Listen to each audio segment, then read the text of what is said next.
Hello friends, आज का जो हमारा टॉपिक है वो है माइंड मैपिंग। माइंड मैपिंग आपके बनाए नोट्स को ऑर्गेनाइज करता है। जो मेन टॉपिक है उसे सब ब्रांचेस में और फिर उसके और छोटे पार्ट्स करके इन सब के बीच में रिलेशनशिप लगाता है। अगर कोई भी टॉपिक आप लेते हैं तो आंखें बंद करके अगर आप उसके बारे में सोचते हैं तो जो कुछ आपके दिमाग में आता है, जो कोई ख्याल आपके दिमाग में उस पॉइंट से रिलेटेड आता है, अगर हम उसे कहीं पे लिख लेंगे तो वो हो जाएगा हमारा समरी ऑफ द पार्ट। पर ये ऐसा तो हमें नहीं समझ में आएगा, इसलिए वो सारे इन्फॉर्मेशन को हम अच्छे तरह से ऑर्गेनाइज करते हैं, अलग अलग ग्रुप हेड्स के नीचे डालते हैं। इसे कहा जाता है माइंड मैपिंग। अगर आप यही एग्जाम्पल एक देख लेते हैं, अगर आपको किसी ने कह दिया पार्टी, तो आपके दिमाग में क्या आएगा? जो भी आपके दिमाग में आ रहा है वो सब आप कहीं पे लिख लीजिए। अब देखिए, मेरे दिमाग में आया decoration, food, drinks, time, dress, invitees, ये सारी चीज़ें। फिर मैंने हर एक जो भी दिमाग में जो भी पॉइंट आया उसके और ब्रांचेस या ट्विग्स निकाले। ऐसे अगर फूड की बात की जाए तो snacks, non veg, Chinese, continental, Punjabi, veg, sweet, starters, non veg, veg, बहुत कुछ आपके दिमाग में आ जाता है। मेरे दिमाग में तो बस इतना आया, हो सकता है आपके पास कोई और आइडियाज़ हो। ये जो कुछ भी आपके पास आइडियाज़ आती है उन सब को आप एक तरीके से लिख लेते हो, उसे कहा जाता है माइंड मैपिंग। ज़रूरी नहीं है जो मेरे दिमाग में आया वही आपके दिमाग में भी आना चाहिए। आपके दिमाग का जो विचार है वो अलग हो सकता है मेरे दिमाग से, इसीलिए mind maps can differ from person to person. Okay, और ये आपकी क्रिएटिविटी को बाहर निकालता है। हो सकता है क्रिएटिविटी कब बाहर निकलेगी? जब आपको उसके बारे में, उस टॉपिक के बारे में इंफॉर्मेशन होगी। अगर आपके पास ढेर सारी इन्फॉर्मेशन है तो उसको आप क्रिएटिविटी लगा के या क्रिएटिविटीवली आप उसको अलग अलग तरीके से पेश कर सकते हैं। माइंड मैपिंग एक लर्निंग टूल है जो टेलर मेड है depending upon the circumstances and situations.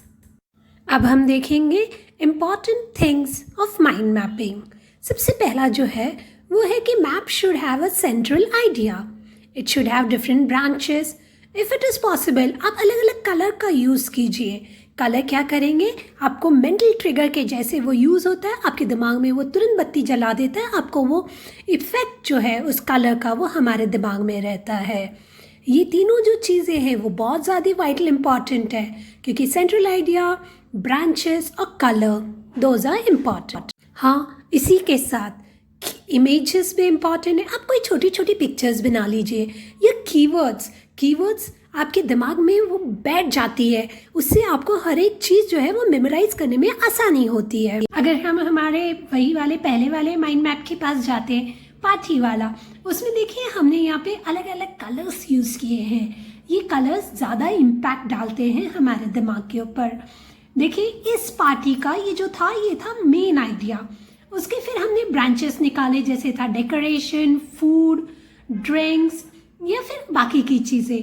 अभी अगर हम एक एग्जांपल लेते हैं, जैसे ये डेकोरेशन है, इस डेकोरेशन में देखिए हमने यहाँ पे छोटे छोटे फूल बनाए हैं, क्योंकि हमारी आइडिया जो थी वो थी फ्लावर्स, लाइटिंग, कर्टन्स। तो फ्लावर्स को डिनोट करने के लिए हमने छोटा सा फूल बना दिया, लाइटिंग को करने के लिए हमने छोटा सा स्टार बना दिया, आप चाहिए तो बल्ब बना दीजिए। तो जो कुछ आपके दिमाग में आता है, अब ये फ्लावर्स कैसे हो सकती है, नेचुरल हो सकती है, आर्टिफिशियल हो सकती है, लाइटिंग कैसे हो सकती है, तो मैंने दो ऑप्शंस दिए हुए हैं उसमें, एक है ब्लिंकिंग और एक है कांस्टेंट जो फिक्स्ड है। आपके दिमाग में जो आए वो वैसा डाल दीजिए। इससे क्या हो जाएगा कि आपका माइंड मैप जो है बहुत ज़्यादा इफेक्टिव हो जाएगा और आपको वो याद भी रहेगा, राइट। तो इस तरीके से माइंड मैप बनाया जाता है। अगर आपको कोई टॉपिक डिफिकल्ट लग रहा है तो आप अपने पसंद का कोई भी एग्जाम्पल लेके उसको इस टॉपिक के साथ कोरिलेट कर सकते हो। ये देखिए, अगर आपको जैसे एक एग्जाम्पल के तौर पे हम ले लें 5 - 3 कितना होता है 2, पर ये तो आपको पता है, लेकिन ये अगर आपको नहीं जम रहा है तो आप इसको कैसे रिलेट कर सकते हो? अगर मेरे पास 5 चॉकलेट है, उसमें से अगर मैं कुछ चॉकलेट किसी को दे देती हूँ तो मेरे पास कितने बचे? इस तरीके से हमने चॉकलेट को कोरिलेट किया अरिथमेटिकल या मैथमेटिकल प्रॉब्लम के साथ। इससे हमारा जो समझना है वो इजी हो जाता है। हम एक और एग्जाम्पल लेते। देखिए यहाँ पे मेन आइडिया जो है वो है गोइंग टू कॉलेज। अब गोइंग टू कॉलेज बोला तो आपके दिमाग में आएगा मैं ओन्ड बाइक से जाऊँ, ओन्ड कार से जाऊँ, या फिर मैं पब्लिक ट्रांसपोर्ट यूज़ करूँ। लेकिन पब्लिक ट्रांसपोर्ट वापस दो तरीके की हो सकती है, या तो मैं बस से जा सकता हूँ या फिर हम मेट्रो को यूज़ कर सकते। तो ये हो गया mind map which comes to your mind. अगला एग्जाम्पल है जो कहता है preparing for the HSC board examination. तो आपके दिमाग में क्या आएगा? Solving previous question papers, taking down important points, highlight important points, thorough reading of all the text books, get it assessed by the teacher, understand the concept, learn by writing repeatedly, use diagrams keywords to learn. कुछ भी। वो तो मेरे points थे, पर देखिए ये यहाँ पे मैंने वापस एक ब्लैंक दिया हुआ है। आपके दिमाग में जो कुछ आए आप ये बलून्स भरने की कोशिश कीजिए। हो सकता है आपके बलून्स मेरे बलून्स जो मैंने भरे उससे कुछ ज़्यादा ही डिफरेंट हो, पर यही तो क्रिएटिविटी है। आपका दिमाग अलग तरीके से सोचता है, मेरा दिमाग अलग तरीके से सोचता है। तो आप ये सारे बलून्स फिल करने की कोशिश कीजिए। अगर आपको हेल्प लगे तो मैंने जो पिछले भर के दिया है उसका आप स्क्रीनशॉट निकाल लेना, उधर से आपको इसकी हेल्प मिल जाएगी।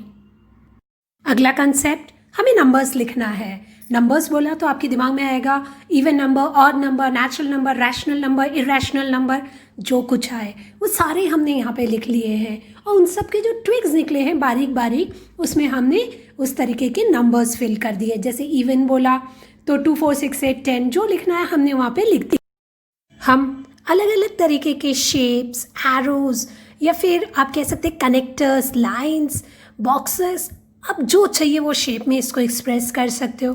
आप कॉल आउट्स बना सकते हो या फिर कर्व्ड एरोज दे सकते हो। इससे हम हमारा जो माइंड मैप है वो और ज़्यादा अट्रैक्टिव, और ज़्यादा अंडरस्टैंडेबल, और ज़्यादा आप उसको मेमोराइज कर सकते हैं। उसके लिए हमें जो ईज़ लगे, जो आसानी से समझ में आए, उसका यूज़ करते हैं। हाँ, फ्लो चार्ट्स भी बना सकते हैं। फ्लो चार्ट्स ये भी एक तरह है माइंड मैपिंग करने का। फ्लो चार्ट्स में आपको अलग अलग तरीके के बॉक्सेस या ओवल या सर्कल बना के आपको अपने जो एक्सप्रेशंस है, जो आपके दिमाग में जो ख्याल है, उसको वहाँ पे राइट डाउन करना होता है। करियर पे देखते हैं हमारे दिमाग में क्या क्या थॉट्स आते हैं। कॉमर्स हो गया, कॉमर्स में आप CA, DTL, MBA क्या करना चाहेंगे। वैसे ही जैसे साइंस लेके हम MSc करेंगे, हम BE करेंगे, ME करेंगे, या आर्ट्स लेके हम MPSC, UPSC, या फिर आप कह सकते हैं कि हम MEd कर ले। वैसे ही वोकेशनल लेके हम हो सकते हैं कि ITI का ट्रेड कर ले या कोई और डिप्लोमा कर ले। ये हो गया mind mapping of career. Hope आपको ये माइंड मैपिंग का कंसेप्ट समझ में आ गया होगा। हम हमारा वीडियो यहीं पे रोकते हैं। अगर आपने अभी तक हमारे चैनल को सब्सक्राइब नहीं किया होगा तो please do so. Hit the red bell icon to get the notification of the latest releases that are done on this channel. Till then, happy viewing and bye.